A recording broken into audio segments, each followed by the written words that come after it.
What's going on, guys? I am Toxic Jordan. Welcome back to the channel. So today we've got some big news to go over here. It looks like the 7th anniversary Part 2 LRs have gotten their EZAs announced here.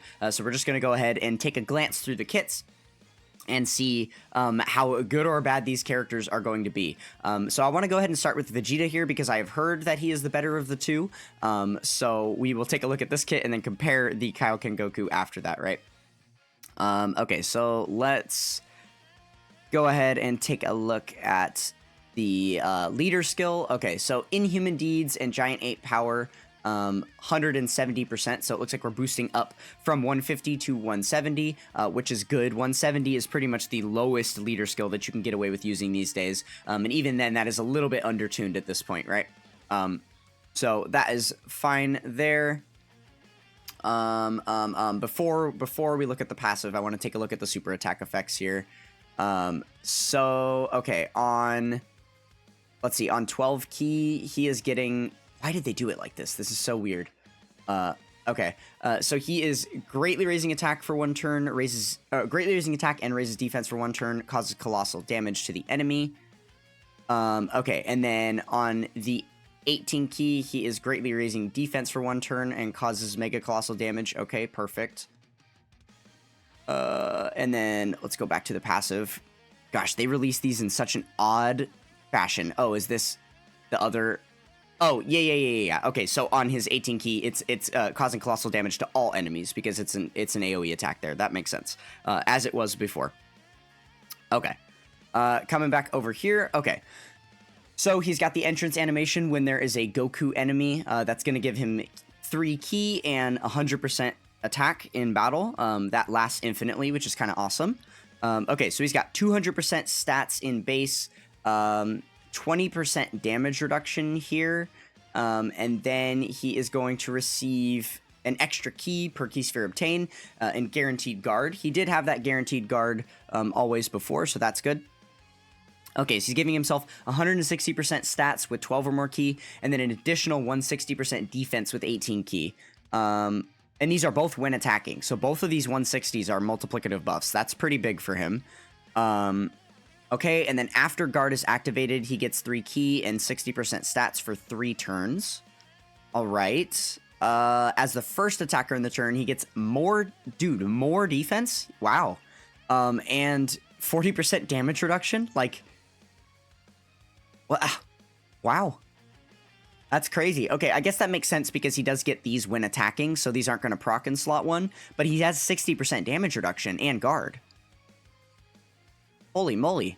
Okay, and then as the second or third attacker in the turn, he gets some attack stats and then an additional with 70% chance to be a super, and then attacks effective against all types with 24 ki. And he's giving himself the extra ki per ki sphere, so that shouldn't be too hard to do. That looks pretty good. I would say that that's pretty solid. Interesting. Okay. I like that. Okay, let's go ahead and take a look at the giant transformation. Oh wait, this has the...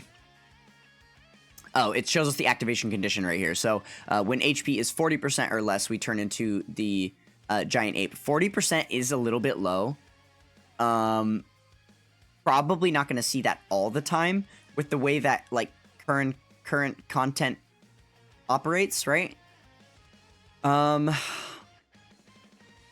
Wait. Oh, okay, I see. It's just showing us the both. I hate the way that they do this. This is so bad. There's got to be a better way for them to display these on here.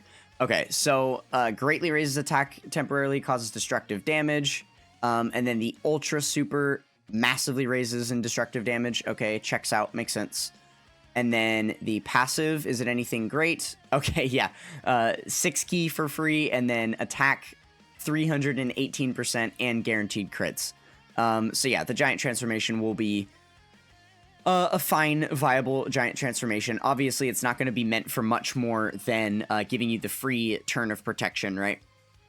But yeah, this guy has a lot of defensive capability in his kit. He's gonna look like decent in slot 1, I guess. I mean, he is getting the the extra damage reduction as the first attacker. So I'm hoping that he looks good enough to be able to be put there. He could end up having the same effect as like AGL Jiren. So AGL Jiren has this thing, right, where in his kit he's got, once you transform him into full power, he gets 50% attack per super attack received. So you're wanting him to get hit with super attacks, and after you transform him into full power, he has the scouter to be able to see where the super attacks are. And if you put him in slot 1 to get hit with a slot 1 super, he can still die from it. He still takes a lot of damage from it. He has some damage reduction and a good amount of defense, but he's not like fully invincible like the way that some of those other slot 1 units are against supers, like TEQ Super Saiyan 3 Gotenks or something, right? So I feel like this guy could end up being in the same boat, where it's like he's fully built to be in slot 1, but then you put him there, and then he still can take damage from slot 1 supers and stuff. So we'll see. We'll have to see what the numbers look like and stuff. Let's see. On any of these things can we see his stats? They are like blocking it with the little. Yeah. Does it show it here? Yeah, 9,338 defense. I don't know if this guy... Oh, well, this is with no hidden potential anything. So that doesn't even show him at, like, 55%. I would have to look in-game to see, but I don't think his defense is, like, too amazingly high. But that makes sense with all these other defensive stacks and stuff, the way that would go. Okay, so overall, he seems pretty solid. Seems like he's going to be a usable unit. One thing to mention about this character, if we take a look at his categories, right here. No, this just shows the links. Dude, they're so bad at this. They're so... What in the balls? Okay, I think we're going to switch this up for the second half, because I don't even want to deal with this again for the KAIOKEN Goku.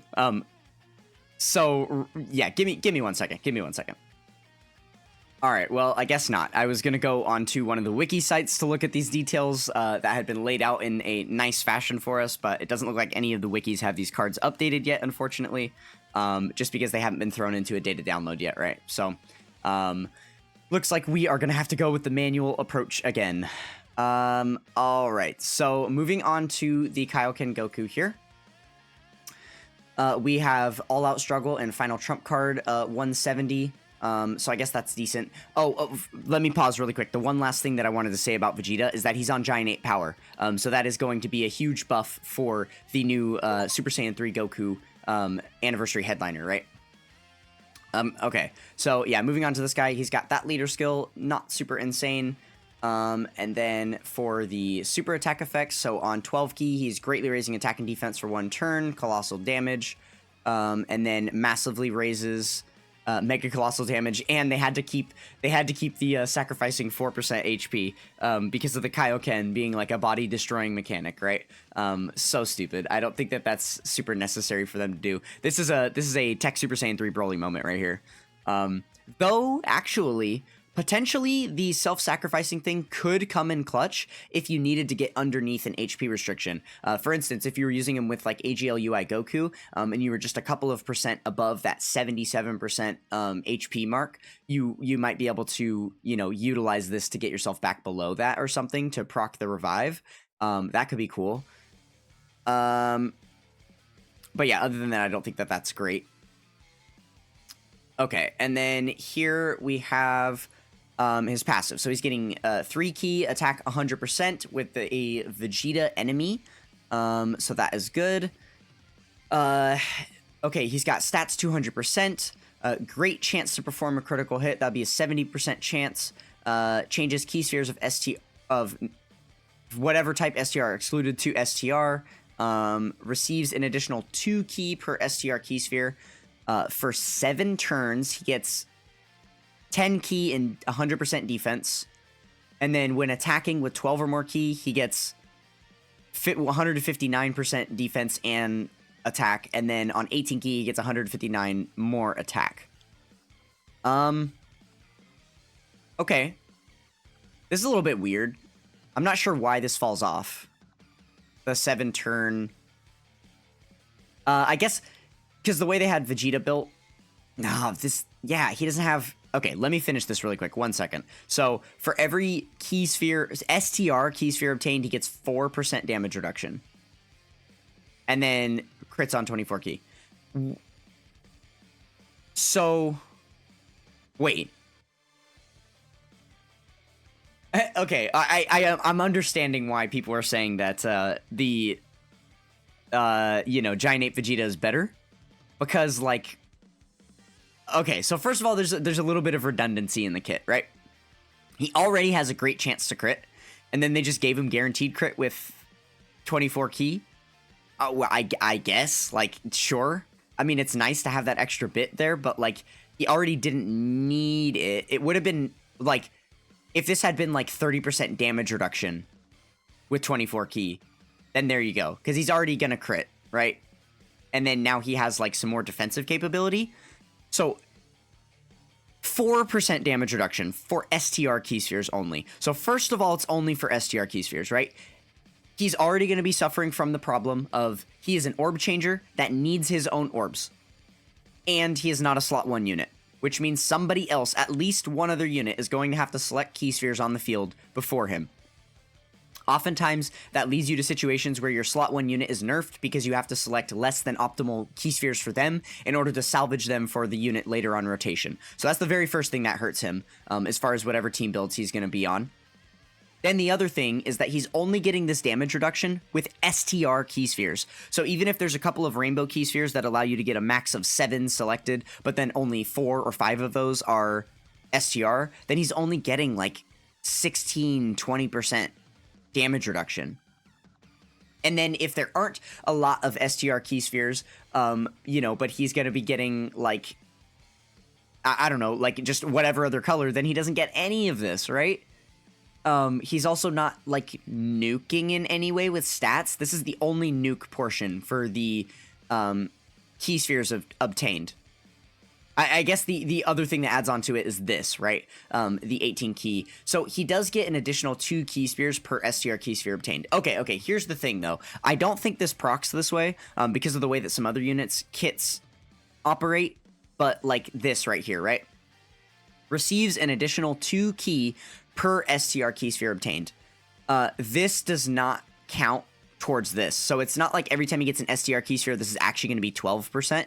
That's not how that works. It's going to just be 4%. So, yeah, okay, I don't know. All right, so he's got the 200% defense in base, then the extra 100% for 7 turns, and then the 159 when attacking. Plus, like, maybe 20% damage reduction.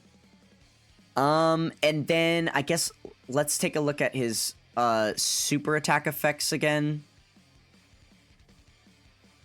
So he's got a great raise. And then this was a massive raise. Okay, oh, I see here. Okay. So, because they're massively raising for 4 turns. So he's meant to build up, I guess. I don't know, like, it's gonna depend what his defensive stat looks like. That defensive stat is gonna need to be through the roof. What is his defensive stat, by the way? He's got 10k here, and this is with not even 55%, right? Okay, so he's probably gonna have, like, a decent defensive stat here. Definitely better than the Vegeta, which makes sense, because he's got a lot less, like, damage reduction and stuff in the kit, and he's not guarding. But yeah, I'm just really worried about that STR business, you know? He's pretty much gonna need to be run alongside. You're gonna want to have him on a team with at least one other STR key sphere changer. Probably. That's probably the way that this guy is gonna look viable, right? Because the thing is, right, if this unit is able to select a massive amount of STR key spheres every turn, then he probably will be able to keep up, right? But if you have one turn where that doesn't happen and you're only able to select like 3 orbs with him and he doesn't even get an 18 key super, then that's gonna suck, right? That's probably not gonna be the best for you. This guy's gonna hit pretty hard, but whoop-de-doo, right? Who cares about damage? Yeah, I don't know. That's a little bit... Okay, this makes me want to kind of jump into game really quick and look at the list of like every STR orb changer in the game and see. Do they even show his active skill? Hello? Because he does have that active skill here. They didn't even show it off. I guess because the active skill isn't changing. So this is just greatly raises attack temporarily, cause ultimate damage to enemy, and then I believe also guaranteed crits. We're gonna jump in game really quick and take a look at something. Give me one moment here. Okay, so what we're looking at right here is a list of every STR orb changer in the game. This is all of them. That's it. That is pretty underwhelming, especially considering with the way these filters work, all you can do is select the effect, and then I have just the typings of the characters. So there might be one or two other characters that aren't STR characters that do actually provide STR orbs. There's like an Android 17 and an Android 18 that come to mind. Some like shitty old banner units that do have some like double key sphere changing abilities that don't quite match their typings and stuff. So there might be one or two more in the game. But then the other thing you have to consider is half these units don't even change orbs into STR. Half of these are rainbow orb changers. So that doesn't even affect him because he specifically needs the STR key spheres, right? So yeah, most of these units aren't even going to be relevant for that. So he has a very, very small list of characters that are going to be able to actually help him. I would say number one here is going to be probably Kaba. They're going to be running on a lot of the same teams because they're both pure Saiyans. And Kaba is going to be providing support alongside the orbs. But then the problem is a lot of these units also need the orbs for themselves, right? That would be the biggest problem of running him with Kaba, is that Kaba, in order to not die, also needs a bunch of orbs in order to stack his own stats, right? So yeah, that's going to be probably the toughest part about using him. And then I guess since we have him right here, we can look at the active skill just to see that full effect. So the last portion of it, greatly raises attack, causes ultimate damage, and then guaranteed stuns. Which obviously is only going to be relevant if stunning is an available option in that game mode. So yeah, he's a little bit underwhelming in my opinion. I think that there's probably too much RNG to making this guy look good. You know who he kind of reminds me of is the Int Namek Goku. Let's see here. Where's the boy at? This guy. With his EZA, he looked kind of decent. He definitely has the capability of looking really good, and if you're able to hang on for those first few turns, get his build up in there, then he can look pretty good. But the problem is, you have to get really lucky with the placement of the boss attacks in order for him to be able to, be put in the proper slots. Like, let's say it's there's a bunch of attacks up front on the very first turn, so you're not confident putting him in slot 1, so you throw him in slot 2 instead. Then with him being in slot 2, he doesn't have so he does launch the additional super as the second or third attacker in turn, but just the one, right? Whereas after receiving an attack, then he gets the guaranteed super for 4 turns, which does help you out a bit more, right? I don't know, just things like that. Let's say the hidden potential system additional doesn't proc or whatever. I don't know. It's very, very possible for this guy to look undertuned. It's also possible that you don't end up getting 18 key super with him. Oftentimes you don't have enough orbs or whatever, which again is the same exact thing that the STR KAIOKEN Goku is going to suffer from, is not getting enough orbs here and there. But yeah, if you're unable to proc this, you're not going to get the great defense raise for that turn, and you would be stuck with 1 less 1 because of that. So yeah, I don't know. I think the STR KAIOKEN Goku is probably going to look similar to the Namek Goku, where he has situations he can look good, but a lot of the times if the RNG doesn't play into your favor, then you're just gonna kind of get rocked. So yeah, that's basically that. I would say of the two, I am a little bit more excited for the Great Ape Vegeta, especially just because of the placement that you're going to be able to use this character on, right? The categories that he's got available and stuff. Obviously, the Goku has an amazing amount of categories because he is a Goku card, but there are so many better units in that realm that he's probably not going to be top 6 on most teams that you would want to build him on, whereas this Vegeta might see some more uses. So yeah, we'll have to stay tuned, see them in game, be able to try them out. But for now, I'm pretty stoked about the Vegeta. Kind of not stoked about the Goku there. All right, well, that is going to go ahead and finish it up for this one. Don't forget to check out the links in the description below. Thank you guys so much for watching, and I will catch you guys next time. Peace.